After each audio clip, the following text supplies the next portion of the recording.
Well, welcome. I want to thank everybody for coming here tonight, for all of our people here, for all of our at-home viewers. Thank you for being here with us tonight to discuss the living a Eucharistic life, peace, justice, and defeating racism. For the past several weeks, we have had a variety of speakers at St. Paul's Church to discuss the true presence of the Eucharist as part of our Eucharistic Revival speaker series. Today, we're going to take the opportunity to learn a little bit how we are the body of Christ. It is our baptismal call to live as Eucharistic people. Racism has been and still is an effect in our community. We see that this is news every day. By becoming educated, we can help to end the injustices it brings to the world. We are proud to welcome Shane Wiegand here tonight to speak to us about the history of the civil rights in Greater Rochester and our Webster communities. Shane is the co-director of the Anti-Racism Curriculum Project. He formerly was an elementary teacher at the Rush Henrietta School District, and along with co-directing the Anti-Racism Curriculum Project, he is currently a board member at the City Roots Community Land Trust and with Connected Communities. He is also an adjunct faculty member for the URMC, the School of Medicine and Dentistry. And for his work with the Anti-Racism Curriculum Project, he was named Rochester Business Journal's one of the 40 under 40 in 2021. He is living in the Beechwood neighborhood, and he and his wife are vibrant members of the Rochester community, working to make a difference in our world. Let us begin with prayer. In the name of the Father, and of the Son, and of the Holy Spirit. Wake me up, Lord, so that the evil of racism finds no home within me. Keep watch over my heart, Lord, and remove from me any barriers to your grace that may oppress and offend my brothers and sisters. Fill my spirit, Lord, so that I may give service of justice and peace. Clear my mind, Lord, and use it for your glory. And finally, remind us, Lord, that you said, "Blessed are the peacemakers, for they shall be called children of God." Amen. And please let us welcome Shane.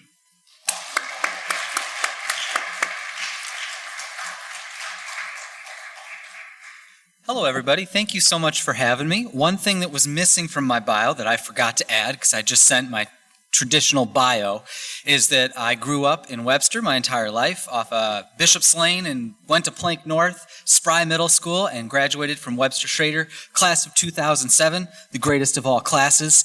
And I passed and went on and became a teacher at Geneseo, went to Geneseo to be a teacher, and then went and ended up in Henrietta, and I currently now live in the city. But it is such an honor to be back in my hometown, sharing some of the stories that I've been learning. The biggest reason I'm here, though, other than Joanne, who's one of my advisory board members, and encouraged me to come and help set this up. So thank you, Joanne. I don't know where she went. There she is. It's her fault if you don't like it tonight, okay? So don't come for me. But the biggest reason I'm here is 9 years ago, a fourth grader in Rush Henrietta, during Martin Luther King month of January, said, "Mr. Wiegand, did Martin Luther King ever come to Rochester? Did we have a civil rights movement?" And I started thinking, and I said, I have no idea. And then I got kind of mad. How did I not think of a question that good? That's a great question. This 9-year-old's making me look bad.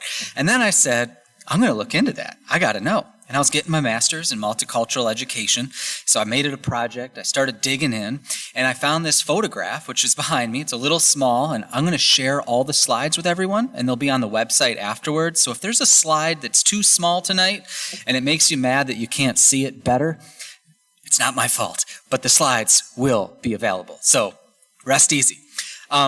There's Dr. King. And he's at Charles Lunsford's house on Elmwood Avenue. He's our first black doctor. He literally integrated the Red Cross, which wouldn't allow black people to donate blood. because of the eugenics movement in Rochester back in the 40s. But he integrated the Red Cross in 1944, which became a national scandal when he had some lighter-skinned friends of his pretend they were white and give their blood at the Red Cross. He published a front-page story in the Democrat and Chronicle the next day, being like, I got you guys, look what just happened, and everything's fine. And our boys overseas in World War II, they need as much blood as they can get. Nationally, the policy changed, and he got put on the board of directors for the Red Cross, which got the attention of Martin Luther King Jr., who eventually, when he came to Rochester, stayed at his house. And you can see him with a host of other civil rights leaders and activists. Dr. King didn't come to lead in Rochester. He came to support a thriving civil rights movement that was already happening. And like I mentioned, I grew up in Webster, and in Webster schools, I learned about Dr. King. But I only learned about Dr. King in the South. I learned that we had Frederick Douglass and Susan B. up here, and that we were better. And so when the kids said that, I realized, wait a second, something must have been going on. And I heard that Red Cross story. I heard a story about the man who's holding his son up in the air in that picture. That's Dr. Walter Cooper. He was a New York State regent, and I invited him to come to my classroom, and he told my fourth graders how in 1958, he and his wife Helen were the first black people to get a loan from Eastman Savings and Loan, that they were the first African Americans to own a home in the town of Henrietta. And shortly after, 10 other African Americans moved in with them through the NAACP, and white realtors who were willing to break the rules and secretly sell them homes under the table. When I tell you my fourth graders' eyeballs were about as big as my face, learning these stories and meeting a living legend like Dr. Cooper, they wanted to know more. So I started researching and looking into these stories and meeting hundreds of elders in our community, both white, black, Latinx, that were a part of the civil rights struggle, both past and present, and sharing it with my students. And along the way, I met an amazing team of teachers, and we were able to write curriculum and raise some funds to pull together a project, which I'll tell you a little bit more about. But tonight, I want to give you a little bit of a history lesson, take you back to school, share some of the things that maybe you didn't learn growing up that I know I did not, and invite you to notice and wonder. I'm going to invite you to be curious. I'm going to invite you to draw your own conclusions and make up your mind about what it means. I'm going to do my best to just share some facts, some primary sources, and throughout, we'll kind of pause and talk with our neighbors about what is this meaning to you? What feelings are coming up? What are you noticing and wondering? And some of it, I'm going to be honest, I'm going to do it just like I do with my fourth graders. So buckle up, get ready to go back to fourth grade. Our goals or learning targets for today are these. I can explore the history of discriminatory laws and actions in our community and the stories of those who have are working to build a more welcoming and affirming community. And at the end, we're going to have a discussion together about how can we consider our own roles, the church's role, in building a more welcoming and affirming community right here in Webster and across greater Rochester. And hopefully some of the stories we learned today will be inspiration and a chance for us to grow and to learn together. The other night, I had the chance to be at McQuaid Jesuit, and some of you might know Father Gregory Boyle, who runs Homeboy Industries out in California. Anybody? And he talked about what welcoming and affirming means in a community. It's part of the New York State standards, but he described it differently and much better than New York does or I could. He quoted the great Mother Teresa, and he said, when we want to have peace in our community, we have to remember that we belong to one another, and we have to act in that way. And it's my hope that I'm going to share stories with you tonight of people in our community, black, white, brown, Asian, who have come together to say, we belong to each other, and the work's not done, and we want to go forward as we do this. So, can you click I was going to click to my next slide. Can you click the screen there for me? Oh, did that do it? Oh, no. Teacher fail. Hold on. Oh, there we go. So really quick, this is the team of teachers that I work with that helped write and tell the story that you're going to hear tonight. Keisha James, whose head is next to my head up there on the left, she's over at Webster Schrader High School right now, which is why she's not giving this talk with me. She's on a panel that's, I don't know, I'm not qualified for, so I'm here. You're stuck with me. I also want to say, I'm going to skip that slide because of the size. This is a little bit more about our project. We've got curriculum in grades 2 through 12. This is training we've done for teachers in Webster at a number of these grade levels, but not all. We work with 16 of the local school districts, and also we have curriculum and have worked with a majority of districts in Syracuse, the Binghamton area, Albany, Buffalo, and all across the state. And we're hosted by Coordinated Care Services, a nonprofit that does good work in the community. Every story you're going to hear today is not the stories that I thought were important, but you see those 4 kids up there on the right? It's the ones they thought were really important. They were actually hired by our project to tell us what stories were important to them, and they interviewed the elders like Dr. Cooper, Dr. Alice Young, Roberto Burgos, Nancy Padilla, whose stories I'm going to share tonight. The youth helped us share those stories and think about how to do it. This is stuff that I'm here because those youth demanded this get taught in the Rochester schools, and they demanded that some of our local banks that participated in some of the history I'm going to share tonight help support making this work happen. And so that's how I'm able to be here. A little background of this work. We do this in schools. We do this at every school of ed in the area, from Fisher to U of R to Geneseo to Roberts to Nazareth.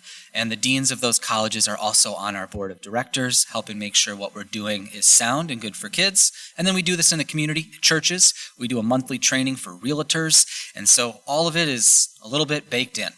And then let me see here. So here's the big questions I'm going to ask you to consider tonight. I'm not going to answer them, but I'm going to give you primary sources to help you get closer to them, just like you were in my social studies class. Sound good? Together, we're going to try to figure this out. What's prevented our community from being welcoming and affirming? How have people worked to build an inclusive community? And how can I be a part of building that welcoming and affirming community that, as Father Boyle said, where we know that we belong each other and we act in that way?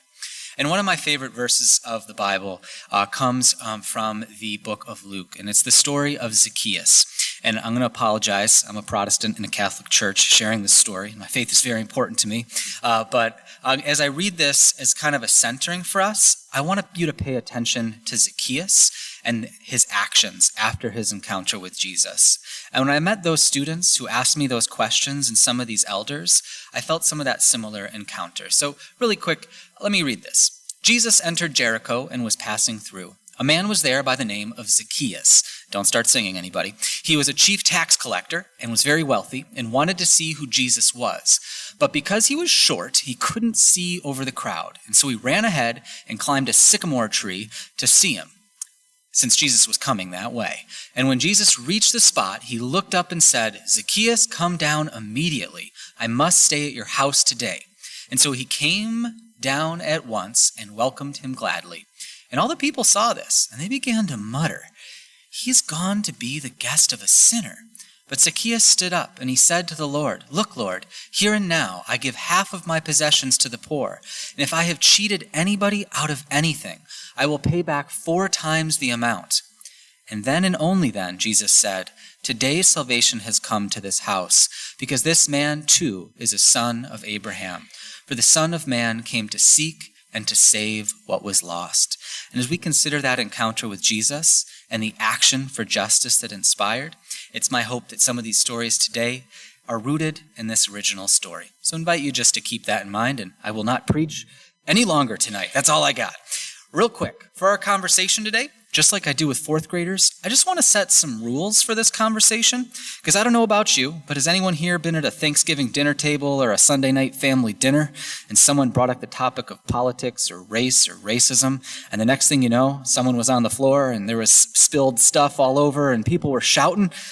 Folks, I really hope we walk out of St. Paul's tonight holding hands and singing Kumbaya. It might not happen, but what I do want to do is think about how can we have this conversation a little better.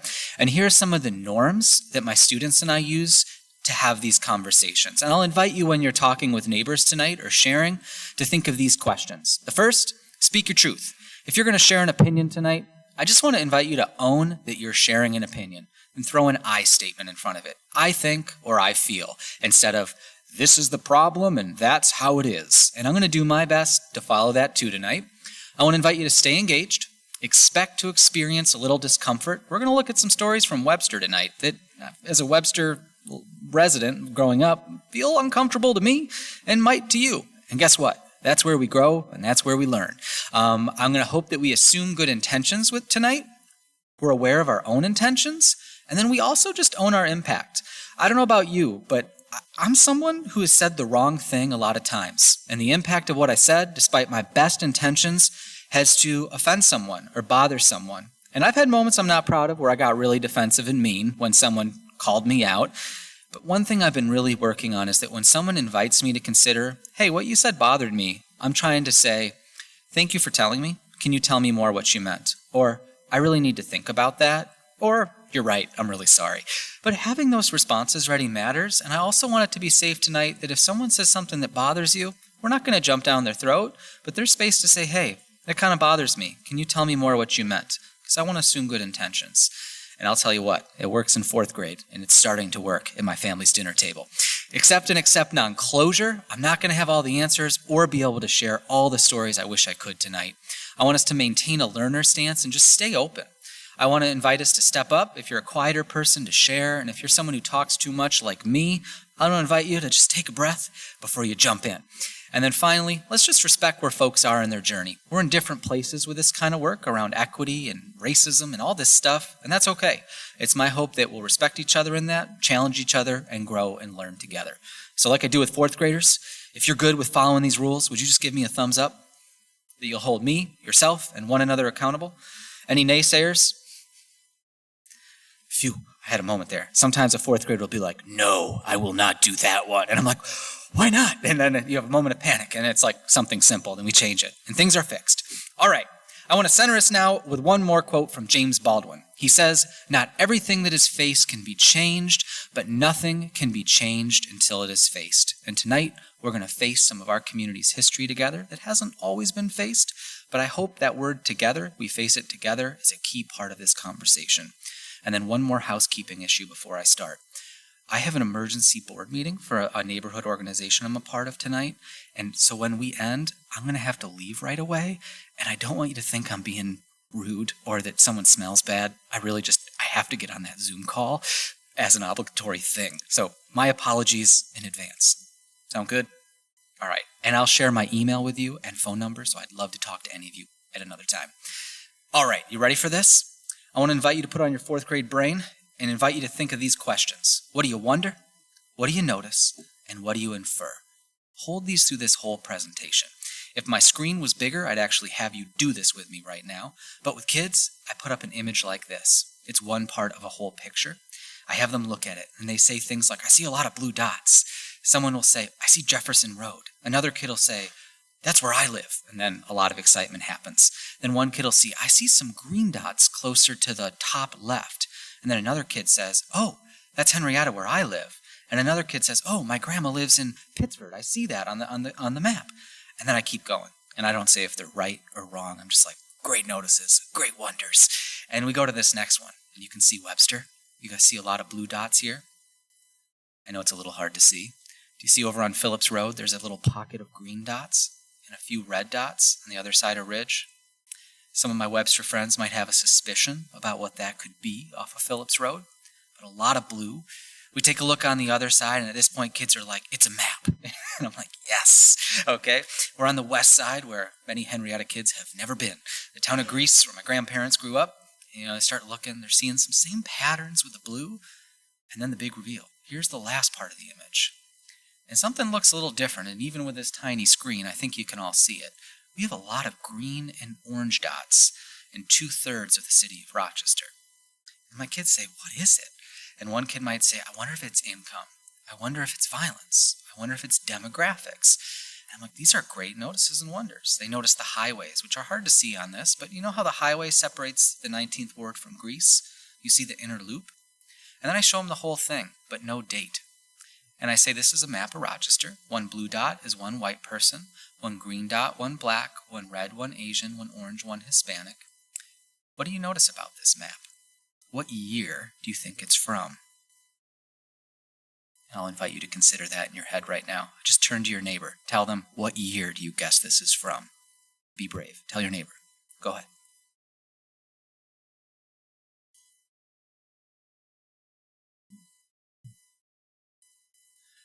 Everybody got one? You sure? It's 2010. Who was right? Honesty. We're in a church. Oh, we got one 2010. I'll get kids say 1950, 1960, or they'll say Martin Luther King times. And I'm like, when is that? And they're like, the 1990s. And then I feel really old. And it's awful. But then I invite kids to start to think about this question. What does this map tell you? What story does it tell you about Rochester today? What questions does it raise for you? And a lot of kids say words like, our community's pretty segregated. A lot of kids say, I want to know why. A lot of kids say, I think people live by people who look like them. And I say, these are really good questions, and let's look into it. But let's look at some other data from the U.S. Census. I point out some census data from 1940 to 50 to 60 to 70, where you can see the black population on this map, and you'll get to zoom in at home a whole lot closer in a little bit. And I point out these two neighborhoods, the 3rd Ward, which was Cornhill or Clarissa Street, and the 7th Ward, the Joseph Avenue area of the city. These were the neighborhoods where the majority of black people lived, from the 1910s to the 1970s, and actually today.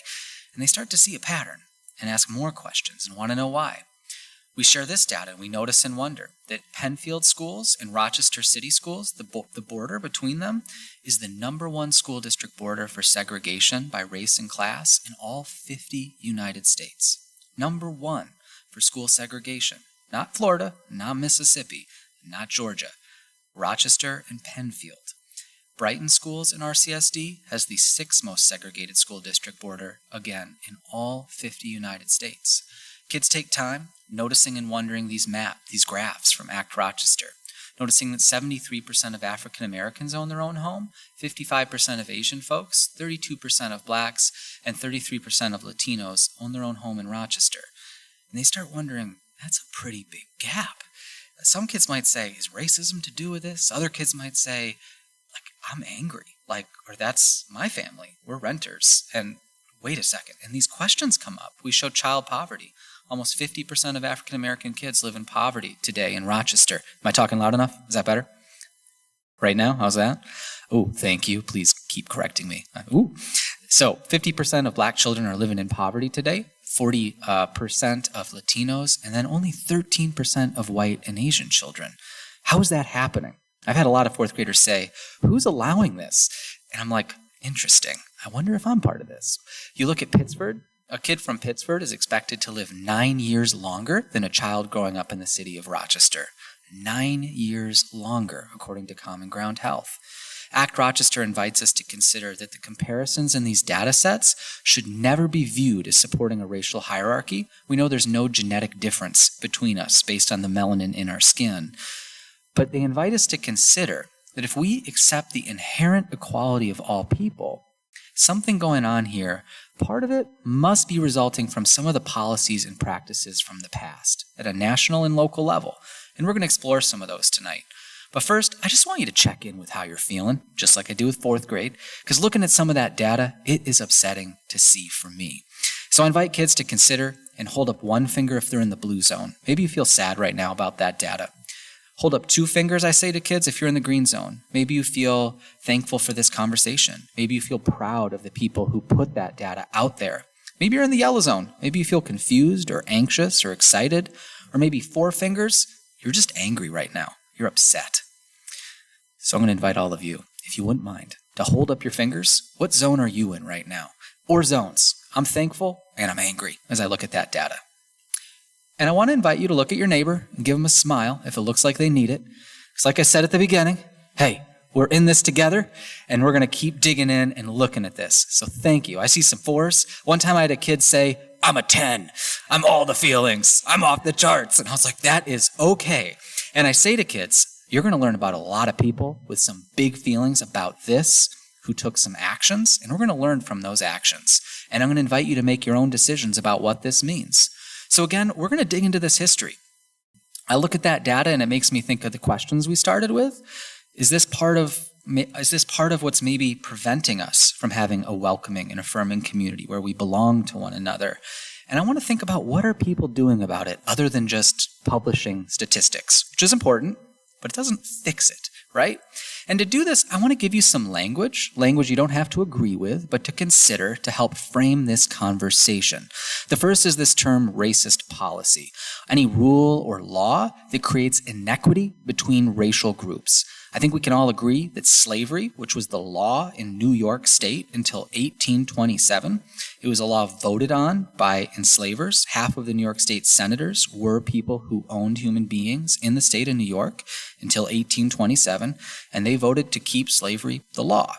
That was a policy that, with greater power, created widespread inequity in our community. Can we agree with that? And it's okay if you don't, but I want to invite you to consider it. Next, this term racist. I want to think of it as an adjective, not to label a whole person, but to label an idea or an action. So thinking of believing and acting as if something is wrong or right, superior or inferior, better or worse about a racial group.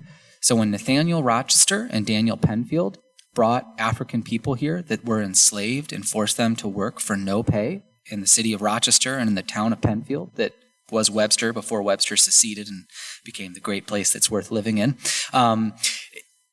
Those men, I would advocate or argue, demonstrated actions that created racial inequality.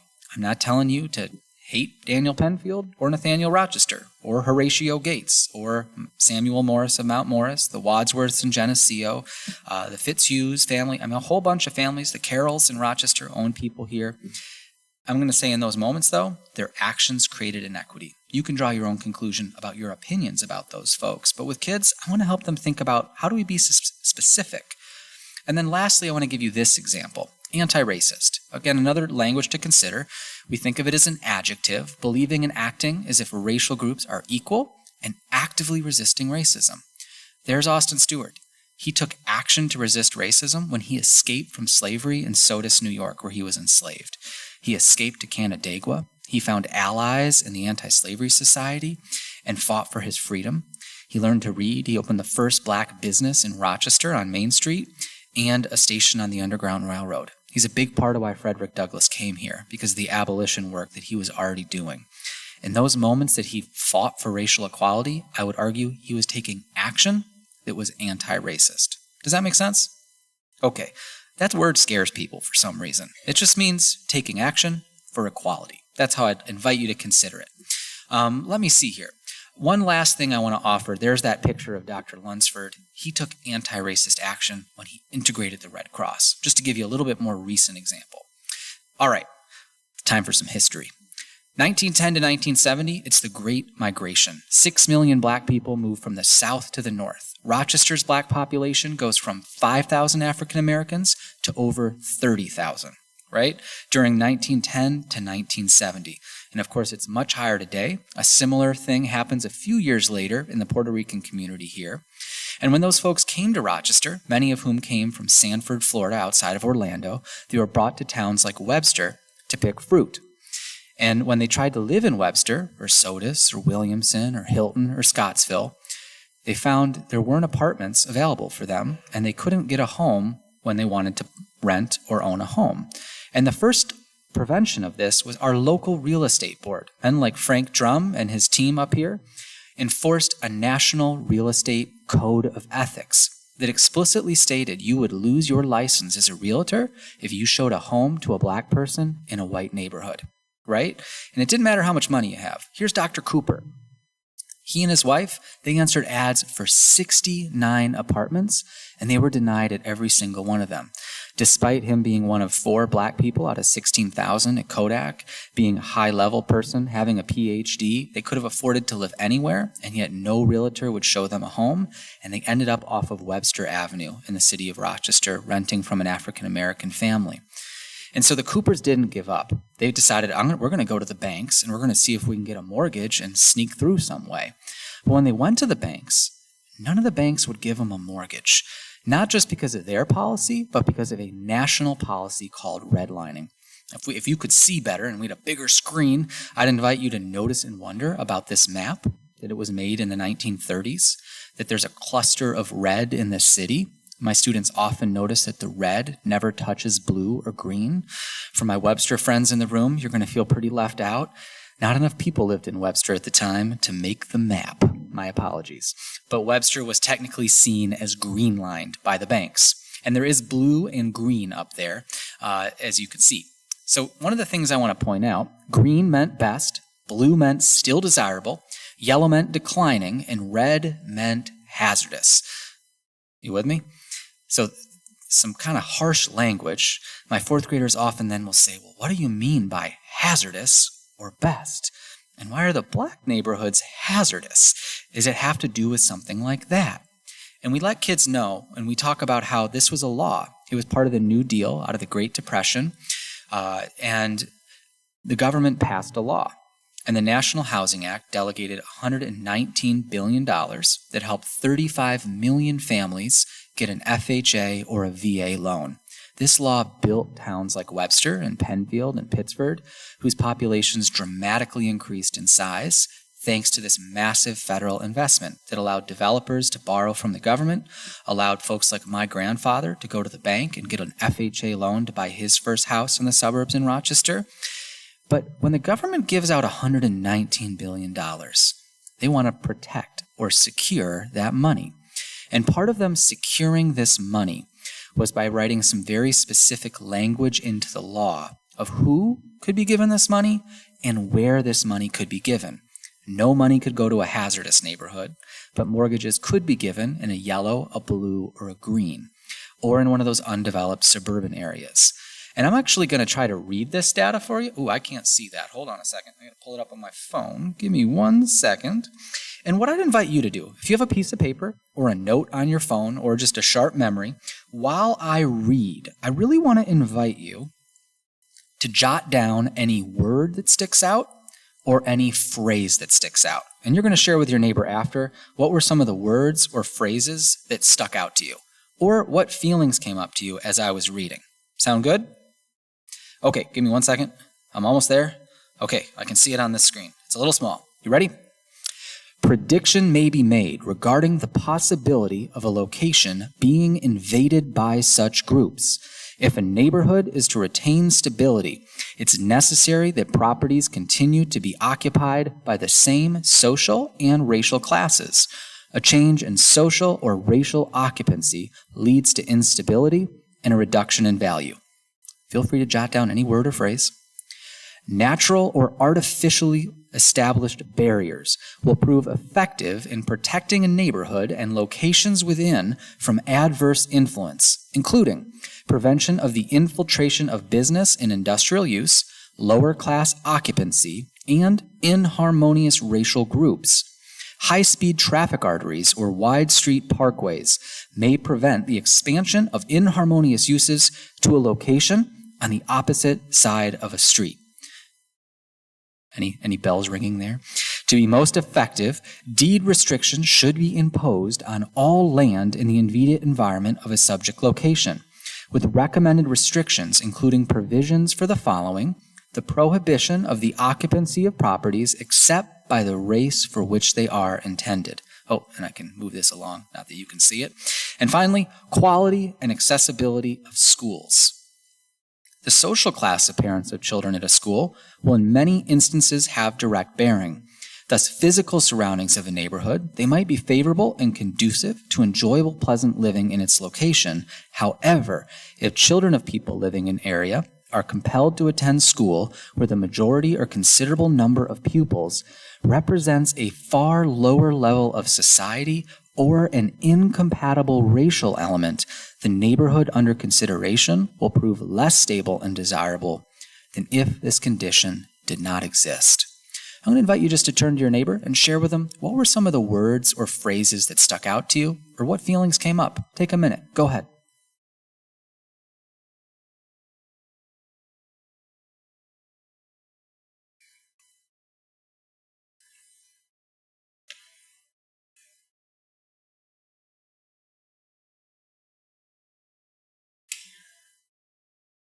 What's that?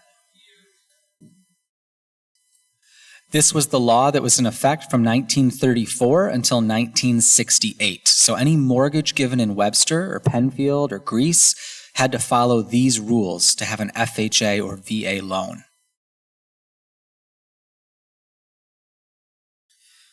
I heard some interesting words out there. Invaded, folks called out. Incompatible racial element.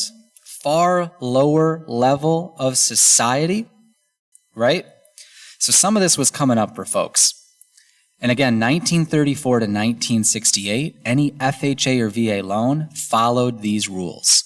What do you notice about the authors of this? Now that's a surprise. There's also no ladies here, right? A woman could not get a mortgage, white or black, until 1974. A woman in the United States couldn't get a credit card until 1974. I had a realtor tell me that in 1972, she tried to buy a house, and in order to buy that house, she had to get a letter of sterility from her doctor to prove that she wasn't going to have kids and make that an unstable home for the mortgage.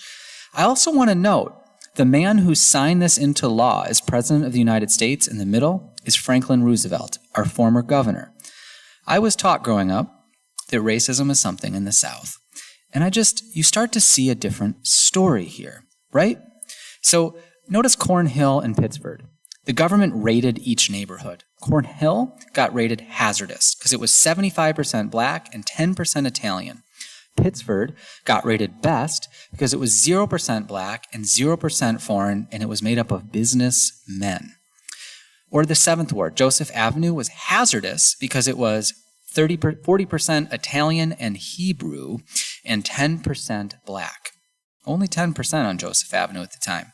Whereas Meadowbrook Brighton was 0% foreign, 0% black, and therefore it got a best rating. My grandfather moved to the town of Greece in 1950. His neighborhood had a green rating. My grandfather looks exactly like me. And when he walked in the doors of the bank, he said, I cannot afford to buy a house, and I don't have the money for the big down payment that's expected. And the banker told him, sir, you can. We have this thing called an FHA loan, and we'll help you get a 30-year fixed interest rate mortgage to buy your house in Greece. And my grandpa bought a house in Greece, and he borrowed off of it and invested in his business, right? And then he bought a bigger house when he sold that one at a profit. He sent my mom to college. My grandpa helped send me to college. And when he recently passed away, I inherited a small amount of money that will go into my students' college and their home. My family was never rich. My family worked hard, and I'm very proud of my family. And yet we got a lot of help when it came to building our wealth. Keisha, who runs the project with me, is black, and her grandfather tried to buy a house at the same year my grandpa did in the 50s. But no bank would give him a loan, and no realtor would show him a house. He lived in the Joseph Avenue neighborhood, and in 1970, when the law changed, he bought a house. But the only place he could afford a house was off of the Joseph Avenue, actually on Avenue D. So you start to realize his house, which he still lives in and owns, is worth about $35,000. My grandpa sold his house a few years ago for about $150,000. So you start to see how wealth gets passed down when it comes to policy. And it was something that for me, for the first time, I felt honestly, frankly, very humbled by this, because I'd kind of always felt like we earned everything we had, and I'm proud of what we've worked for. And yet part of my story was also this, and it was one of those moments where I felt humbled, and I felt curious, and I felt, if this is true, what does it mean for me to be a part of creating that peace as we move forward? As I think about everyone in our community being shown that they belong, we had a law that showed that you did not if you looked a certain way until 1968 when the Fair Housing Act was passed. And so I started thinking about this, telling my students. I got motivated and involved in some work in our community, started making connections around the health data. I do this work at the University of Rochester. I am not a neurosurgeon. If you guys heard, I work in the surgery department for neurology, but only doing this. And there's some really direct connections in these neighborhoods. These maps are in every major city in the U.S. Here's every redlining map for New York State. You have this story of the government investing in some folks at the expense of others. And at this point with kids, I'm going to do it again with you. If you'll humor me, I just want to pause and invite you to take a deep breath. I want to invite you to consider how you're feeling right now. Are you in the blue zone? Maybe one finger, feeling a little sad. Maybe you feel thankful for learning this. Maybe you're in the yellow zone. You feel anxious or confused. Or maybe 4 fingers, you're in the red zone. Maybe you're feeling angry. For me, I feel sad learning this, and I also feel really thankful to be here. And I'll just invite you to pause, look around, feel free to hold up some fingers. How you feeling? I see some 3s and 1s. I see some 2s and 4s. And I just want to say each of those feelings is valid. If you saw your neighbor throw up a 4 or a 1, Make sure you give them a smile. Let them know they're not alone, okay? We're in this together tonight. And I want to say this thing that Dr. Cooper always says to me. And it's what Dr. Cooper always says to the kids at his school, school number 10. He says, never give up. You're either involved or you're not. There's no middle ground, and I choose to be involved. Dr. Cooper said that after he looked at 69 apartments and got denied at a bunch of these local banks, Lincoln Alliance, Rochester Saving, First Federal, not a single one of those banks would give him a loan. He said, I was mad. And I took my madness and my anger, and I didn't give up. He got involved with the NAACP. That's him on the left there. And they got angry, and they started pushing. And they got some white realtors to break the code of ethics and show them homes in Henrietta. And 11 black people moved into Henrietta, and it became the most integrated suburb of Rochester in 1960, with 11 individual black folks. And today, my students, it's about 50% white in a class in Henrietta, which was like, growing up in Webster, I think I sat next to a black student 3 times in my K through 12 education, and I never had a black teacher. So just something to think about. Here's Dr. Young, first black principal. She founded Monroe Community College. She's been a great friend to our project. She wanted to move into the blue-lined 19th Ward, which was 0% black at the time. And in 1957, no realtor would give her a loan or show her a home, and no bank would give her a mortgage. So she found an ally in Mrs. Harper Sibley of the Western Union Telegraph fortune. She was a real to-do lady at the time. And she was part of the NAACP. And Dr. Young said, Mrs. Sibley, I need some help. And she said, I'll buy you the house. I'm going to lie and say you're my niece, and I'm going to forward the deed over to you, and we're going to do a private mortgage. And that's what they did. And the Youngs moved in the middle of the night because they'd gotten wind that the neighborhood on Millbank Street behind St. Monica's Church did not want black folks moving in. And they'd heard about the Ku Klux Klan, which they didn't think was a Rochester thing. But the next morning, they found fully clothed, fully robed Ku Klux Klansmen burning a cross in their yard. They got letters repeatedly in their mailbox saying, you N-words, leave our neighborhood. Your kind is not wanted here, or else. Dr. Young was furious, and she reached out to her neighbors to see if someone would help her. Only one family on the street helped her, a white family named the Bush family. And they stood with the Youngs in their front yard and helped them stand up to the Klan. And the Youngs stayed there for the next 17 years before moving to Brighton. This is East Rochester High School in the 1920s. 20,000 Klansmen burning 3 50-foot high crosses. East Rochester, New York. This hit a little different when I gave this presentation last month at East Rochester High School. But it's hard to believe. Here's Irondequoit, 1964. Dr. Bias and Ermina Bias bought a house in West Irondequoit. Neighbors threw bricks through their living room windows. They had to sell their home, and they moved to Henrietta, where they had to sue for the right to live on Gatehouse Trail. He was a dentist. I think she worked at Highland Hospital for a long time. Oh, cool. Oh, yeah. I thank you for sharing that story. I wish I had the chance to meet him. He seemed like an incredible human. His wife was very involved in the YWCA. She helped integrate it. There was actually a separate black people only Y and YWCA in Rochester, and she got on the board and changed that, which was pretty amazing, and led some campaigns around equity in the 1960s. So really incredible family. Or here's Dr. Lunsford with Dr. King. When he tried to move on to Elmwood Ave, 150 neighbors signed a petition saying we do not want him in our neighborhood. But he didn't give up, and there you see Dr. King having dinner in his house. Or here's Lloyd Hurst. He tried to integrate West Irondequoit. He was our first black lawyer, and he had to sue for the right to move into Irondequoit, and he lost. And then eventually he and Robert Rhodes were able to find a place in Pittsford in the late 1960s. But the barriers were strict when people tried to move in. But these men, Lloyd Hurst, actually had Dr. King to his house for dinner when he came in 1962, and the next night, Dr. King at the War Memorial gave a speech on the evils of housing segregation, quoting what was happening in Irondequoit. So, I don't know, these stories start to feel a little bit more personal than Montgomery or a march in Selma. It's Irondequoit, where a lot of my friends live. You know, you're like, ooh. And so, thinking about that, in Webster, One person, her name was Mrs. Claude Johnstone. I don't know her, but she was in the paper a lot, speaking out for integration, and she formed the Open Housing Committee in Webster, and got 500 Webster residents to sign it and say that if a black person moves here, we're going to welcome them. So she took some action in the town of Webster, which at the time was predominantly only white.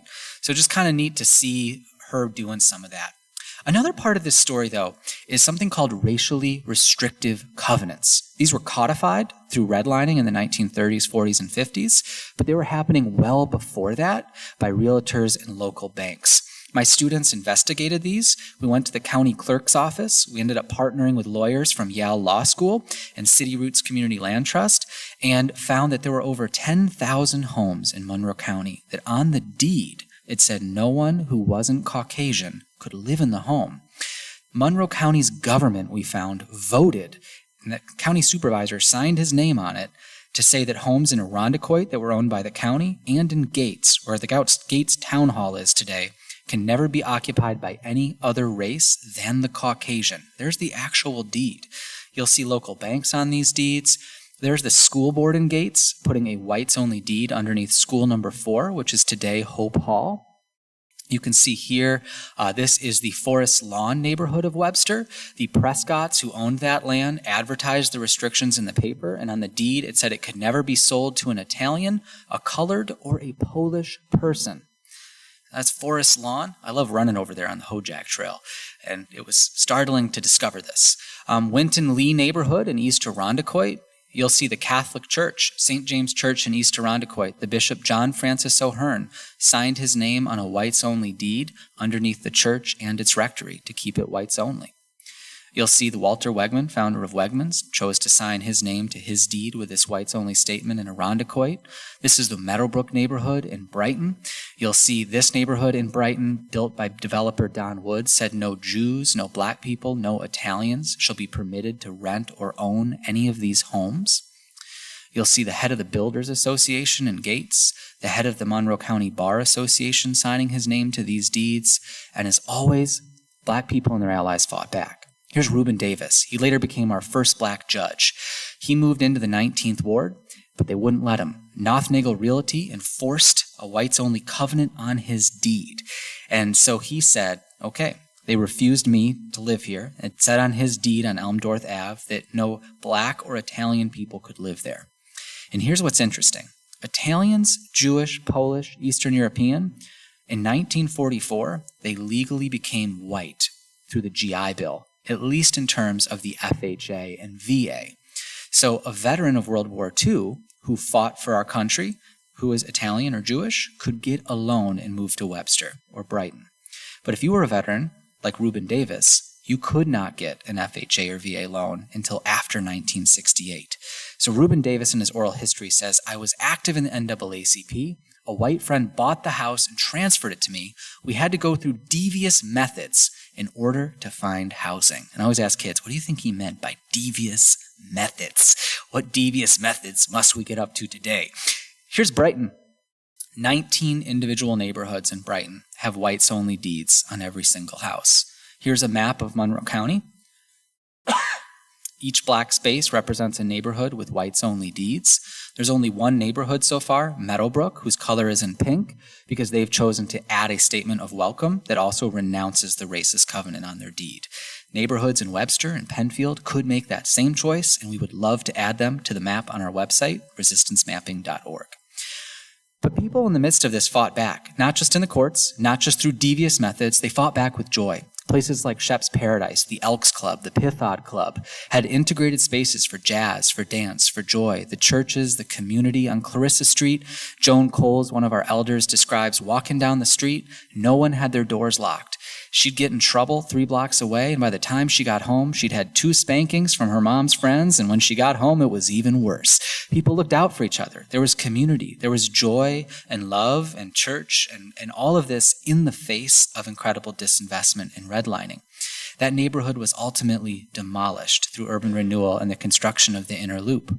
In our schools, blackface minstrel shows were being performed by teachers and students, where they would celebrate essentially the hatred of people of color, making it clear that they were less than human and not as intelligent. This is Honeyway Falls Elementary School in 1960. A group of Cub Scouts celebrating a spectacular minstrel show at the school. This is Eastman Kodak's Executives in Blackface, proudly published in their magazine. School 44, School number 5 in RCSD. You'll see Gates or Grease right here, the elementary students proudly showing that adults aren't the only ones who can blacken their faces. Allendale, Columbia, Aquinas, Newark, every single school district. There's Irondequoit, East Irondequoit, and here's Webster. At the school that I went to, there's Spry. They had an annual blackface show. This is 1960. I can't see the date. The Rotary Club and the Webster High School Singers performed their blackface minstrel show right there on the stage. The town supervisor, his name was Babbitt, John Babbitt. He would often write the blackface minstrel shows and perform in them at the Grange Hall. You'll see the burnt cork minstrels for the West Webster Fire Department, and they would advertise in the Webster Herald with advertisements like this one. And so you see an event like what happened at Webster Thomas this fall, and you see this context, and it hits a little bit different. And we did help support the school with offering, there's a history of blackface in this community, in all of our communities across the state and here locally. How do we deal with that? What did people in the past do? Well, when the Reverend Primo integrated East Irondequoit and overcame a petition of his neighbors to deny him, he sent his kids to East Irondequoit schools, and they were faced with a blackface minstrel show. So the NAACP started a campaign against them and wrote letters like this one to the editor of the paper, saying these shows must be banned. They're going to cripple permanently the attitudes of white youth involved in these community-accepted shows. These shows didn't end until Martin Luther King's assassination in 1968 across our community. In 1964, we had an uprising.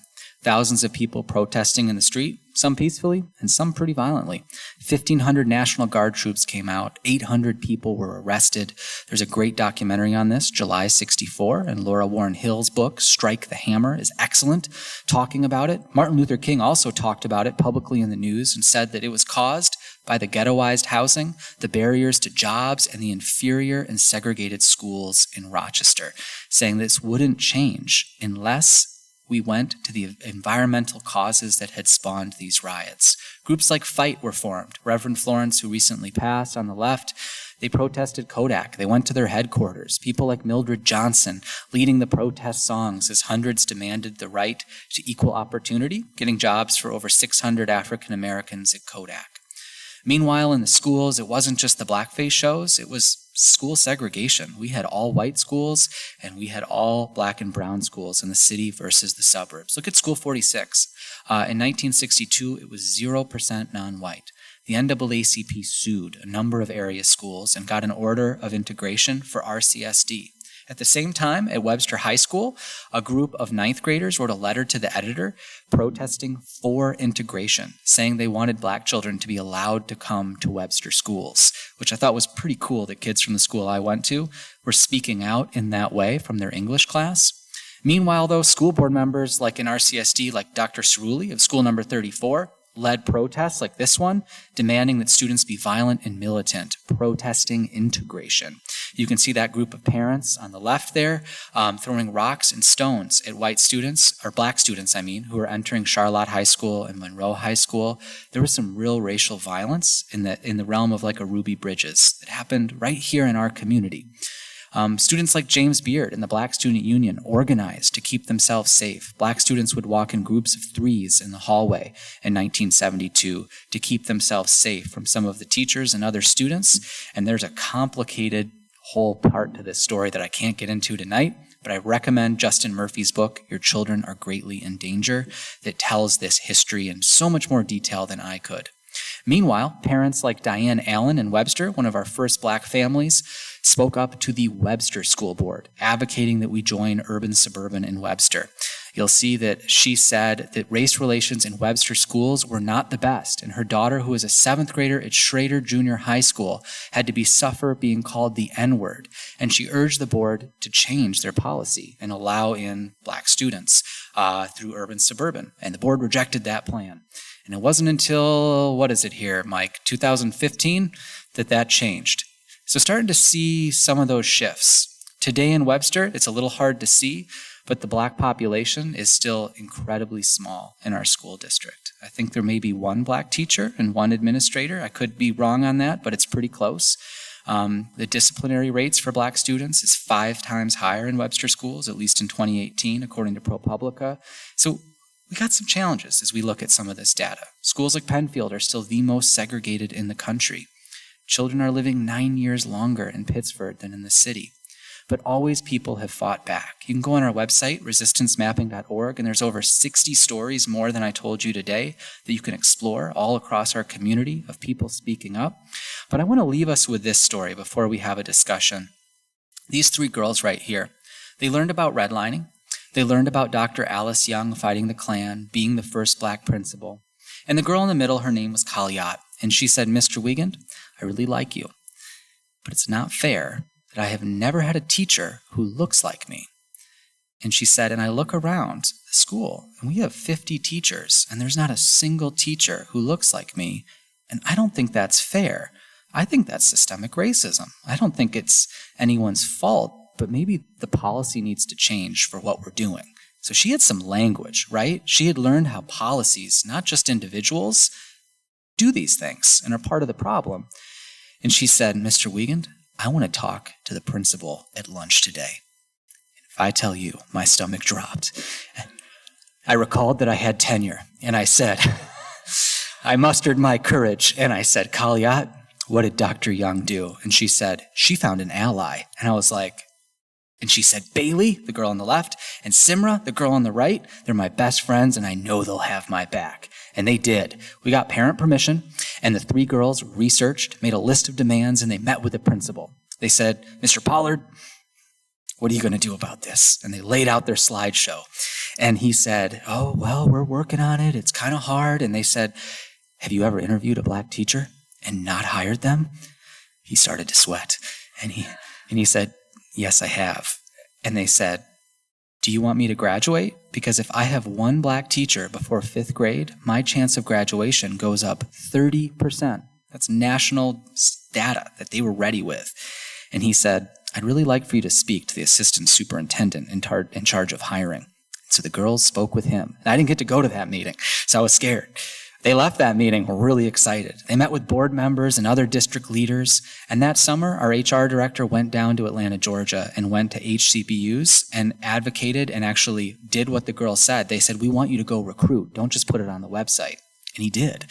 And the number of Black teachers has doubled in Henrietta, which means we're at about 20 now, which isn't anywhere near enough. And 20 is more than all the Black teachers in the East Side school districts combined. So these girls are still not happy, and they're still pushing and checking in. But what I want us to think about is that if 3 9-year-olds can see themselves in their community's history, have the courage to face it, and the courage to say that if an ordinary person like Dr. Young or Cooper can stand up, I can stand up too, and I can do it with my friends. And that's what I want to ask all of you. For our last few minutes together, I want to invite you to just to turn to your neighbor and share with them, what did you learn about tonight that's prevented our community from being a place of welcome and affirmation for all? What did you learn about? Who's someone you don't want to forget from this presentation who worked to build a more inclusive community? And the last question, how can we be a part of building a more welcoming and affirming community here in Webster and across our community and our state? So I'll invite you to take a couple minutes, turn and talk to your neighbor, and then we'll close out. Go for it.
Alrighty. I am sorry to interrupt your conversations, but I want to bring us back together. And I want to invite us to kind of think of a couple of things today. And also, real quick, the QR code on the screen, if you can't wait, that will bring you to the website where you can explore things. If you want to try to scan it, you don't have to, because they'll be on the website and you can explore for St. Paul's Church. Yes, I got nervous that it was St. Joe's, and then I had a moment of freaking out in my head. I was like, wait a second. Okay, so here's how I kind of want to close. I would love for folks just to kind of share a little bit. Who is someone that you had a chance to learn about tonight that inspires you to take that action, the way Zacchaeus did? When I think of Zacchaeus at the beginning, taking action to make peace in his community, to try to make things right where things had gone wrong and deciding what was his responsibility, just inviting us to kind of consider that question. I'd love to hear thoughts from folks, and I also would love to just hear any questions you have, any feedback, or any pushback. And I've got a couple more minutes, and then I'm going to have to head out. What are you thinking?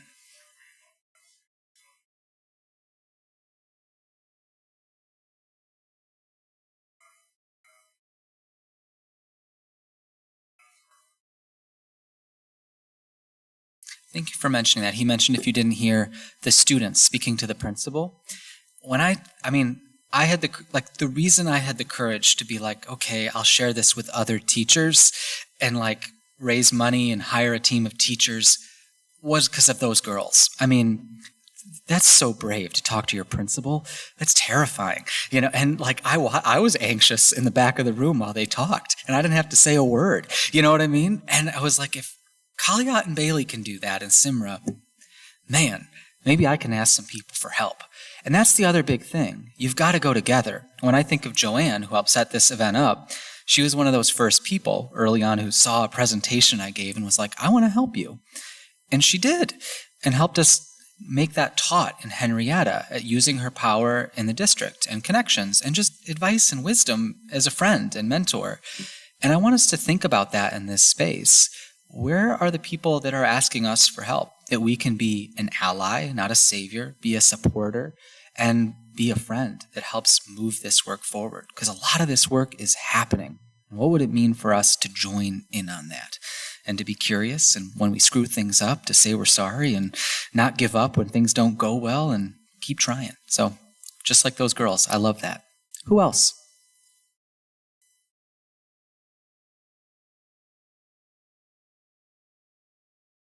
Right here in the red.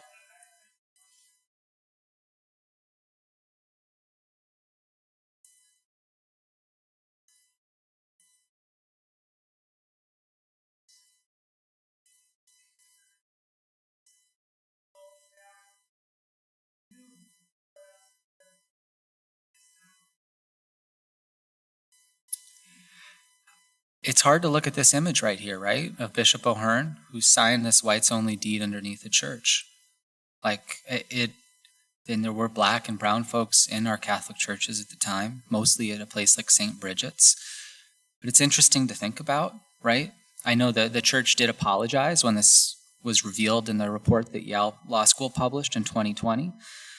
But what other reparation is due? What does just action like Zacchaeus's look like? So, I don't know. That's a good question for you to wrestle with. I appreciate you bringing it up.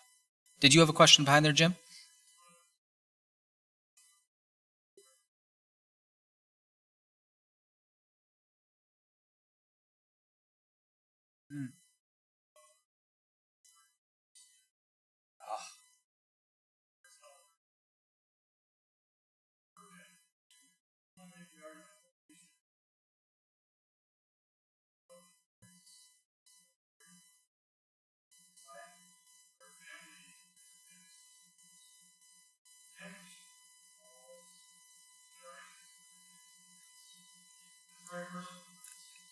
It's very real.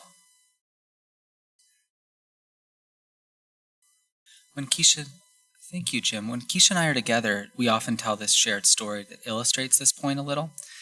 When I was a first-year teacher, I crashed my car, and I didn't have any money. And it was $3,000 in damage. I was drinking my smoothie and went through a stop sign on Park Avenue. I don't know what I was thinking. I was 21. It was bad. I couldn't afford it. I didn't have that money. I had only gotten my first paycheck, which had gone into paying off my wedding that had just happened and like some of that kind of stuff. But I called my parents, and there was a check there the next day that they and my grandfather helped me with, right? Like, I have no debt other than my mortgage. My parents paid for my college, so did my grandfather. Keisha is still paying off a significant amount of college debt. And on her mom's side, she's the first person to own a home in that side of her family. So it's interesting to see. Keisha and I make a similar amount of money, and yet the wealth difference between the two of us, that's completely out of our control, that's part of our history. It's like, yes, in some ways there's overcoming, and yet there's still, are we at the same place? Because if I lose my job, I've got enough money in the bank from inheritance that I'm fine for a few months. And I can move into my parents' house. They got 4 bedrooms in Webster and a basement that's finished. My wife and I don't want to live in that basement. But if this goes wrong, I guess we could. You know what I'm saying? Like, it's just, you start to wonder. So, I don't know. Just having curiosity about our own stories and realizing we can be proud of our families, but we also can understand that maybe there's a part of some of our stories that other people didn't have the same access to. How about you?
I think the question of where are these folks and how do I, with humility, figure out what it means to reach out?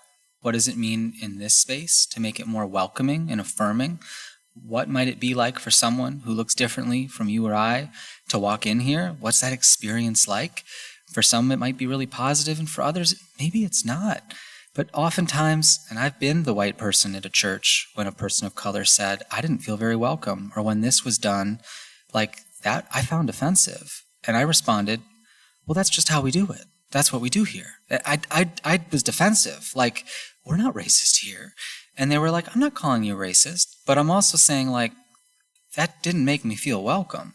Like, what does it mean for me to not be a token, but a meaningful part of a community?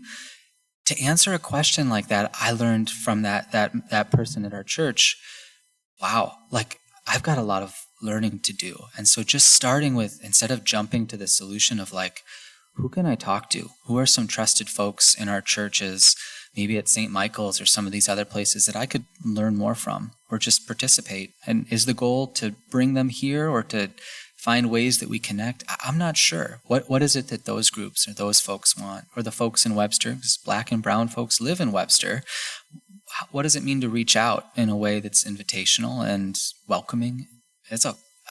I wish I had an answer, but only this room has a good answer together to figure out with our larger community.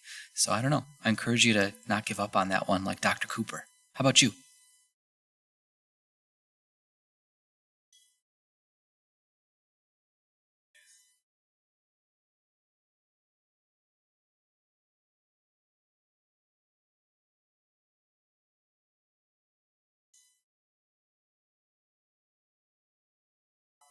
Having those moments of connection.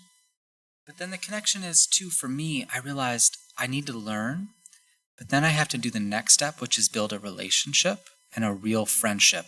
The way I had with people growing up in Webster from communities that are different from mine, which is different. Like, who are people that I built trust with and real relationship, that a hard question like you just asked, I could really ask them and believe they're going to give me how they really feel about it. And then there's the next question beyond that of, and then what does justice look like as we think about it? How do we move from learning to relationship and trust and then that justice? So I don't know, we're asking some big questions in here. I like this group. Over here.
I love that. I love that. I have been that person at church that has only said hi to my friends and seen the new person and been like, someone else will say hi to them. I'm tired today. And what does it mean to really be a space where all are welcome? And then you got the people you don't like as much at church, which I'm sure not here, but maybe.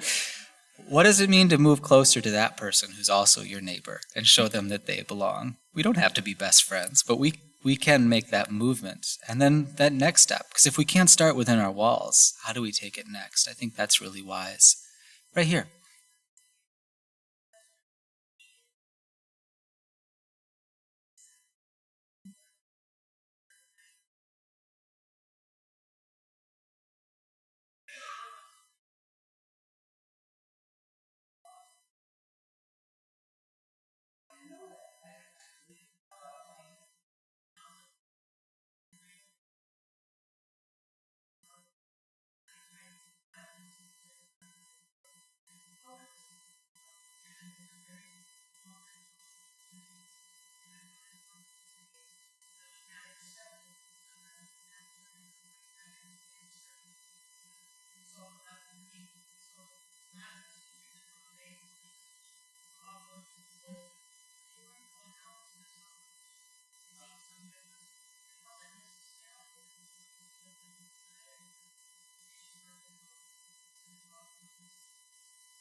Yeah, I appreciate you sharing that. I think that's an important thing to consider. And part of that story, too, that is like, one of the questions I've asked Keisha a lot is how they're in the city school district, about 30% of the teachers are non-white. And folks tend to move there. And I asked Keisha why she chose to teach in RCSD, and for her it was, I wanted to work with other people who looked like me, and the schools for decades, you weren't really allowed to come out and live in a community other than the city, and you start a trend. And it's now illegal to segregate, right? You can legally segregate across school boundaries, right? Town boundaries, but not in a, like, you know what I'm saying? But it's interesting to think, like where is that safety? Or do folks feel more welcome in RCSD? And I don't know. Good questions. Right here. Yeah.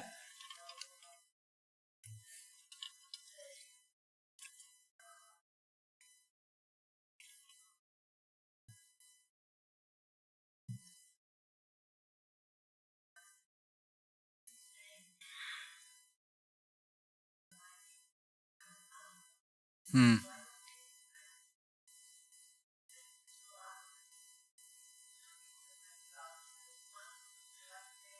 Think about Dr. Young. She moves in and is harassed. Think about the biases in Irondequoit. It's hard to be the only one. It's hard to be the first. And I don't think we're going to see something quite like that today. And yet in our schools, you saw what happened in Victor the other day, in Fairport, or in Webster this fall, or Greece and Pittsford last year. And some of this is still there. And I think some of it is that in our schools we haven't taken the time to really teach our history and an honest look at it. And an invitation I might have to all of you, if you felt that this history was important that we learned, would be to reach out to your school boards and ask, are we teaching this? Is it required? How can I support in making sure that kids learn more of the story and have a chance not to be told what to think about it, but decide, like we're doing right now, what does it mean for you? What steps does it mean for you to take? Right here.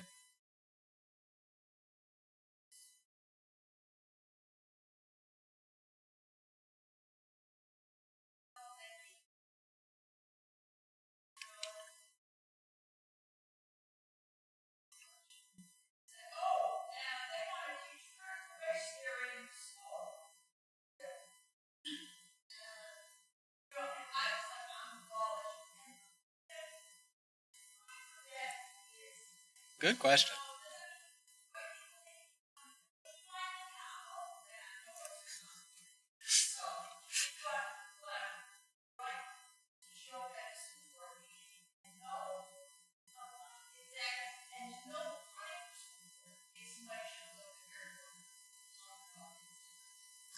There's been some scary school board meetings in our community where folks have said, we don't want to teach all of our history. We want to teach a story where no one feels bad. And I would say, well, what do you mean by no one? Because I know a lot of folks feel bad with some of the current ways we're telling our story. And I also say that if a white kid learns some of these stories and they feel bad, I'd say, it's okay to not feel good about some of our history. But we're pairing all of these stories with also stories of action because we learn history to say never again.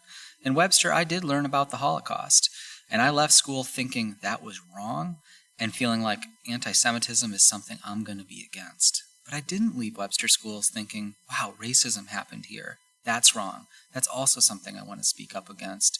It's tricky. And there's some loud folks out there. I don't think it's a lot of them, but I'd invite you to consider, what's your role in speaking at a school board meeting? Because I'll tell you what, it scared folks when those people spoke at some of those board meetings. And you have a chance to stay quiet, which is its own action, or to speak up and write an email or attend a meeting. Think about some of those pieces I think really matter in our community. In 10 years, will this curriculum still be taught? It only will if people like yourself speak up. That's the only way it's going to happen. And I want to say a big, big thank you to you all tonight, to this church for hosting me. It's been an honor to share with you and hear your thoughts and learn together. I really hope that we've been able to lean into these learning targets of exploring the history of discriminatory laws and actions in our community, the stories of those who have and are working to build a more welcoming, affirming community, and that last invitation of what is our role in working to build a more welcoming and affirming community. And I thank you for your thoughts tonight and just your humility and willingness to dig in, to think, to be open-minded. And I hope the conversation doesn't end tonight. I hope you keep talking about it. I hope to come back in the future and hear about amazing things that are continuing to happen and grow in here. And please reach out to me. My email and everything will be shared, and Katie's got that on the website and should email it out. And I don't know, it's been an honor to be here. And I'm sorry that I have to go right away. I wish I could hang out. But thank you, everyone.